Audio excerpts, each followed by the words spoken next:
ప్రభుత్వానికి సోయి లేకపోవడం, రైతాంగానికి నీళ్ళు విషయం పైన ఈ ప్రభుత్వానికి చిత్తశుద్ధి లేకపోవడమే ఇవాళ ప్రత్యక్షంగా కనబడుతుంది ప్రజలకు. ఒకవైపు గోదావరి నుండి కృష్ణా నుండి లక్షలాది టీఎంసీల నీళ్లు వృధాగా సముద్రం పాలవుతుంటే వాటిని ఎత్తి తెలంగాణ రైతాంగం కొరకు ఉన్న ప్రాజెక్టులు నింపే పని కానీ చెరువులు వాగులు వంకలు నింపుకునే అవకాశం ఉన్నా కానీ ఆ పని చేయడం లేదు. మనం ఇవాళ చూస్తున్నాం కృష్ణానదిలో వరద గత 15 రోజుల క్రితం మొదలైంది. రోజుకు 4 నుంచి 5 లక్షల క్యూసెక్ల నీళ్లు వస్తున్నాయి.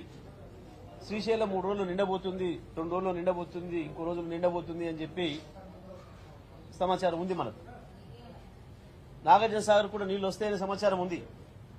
అయినా ఇంతవరకు మహబూబ్నగర్ జిల్లాలో ఉన్న ప్రాజెక్టులు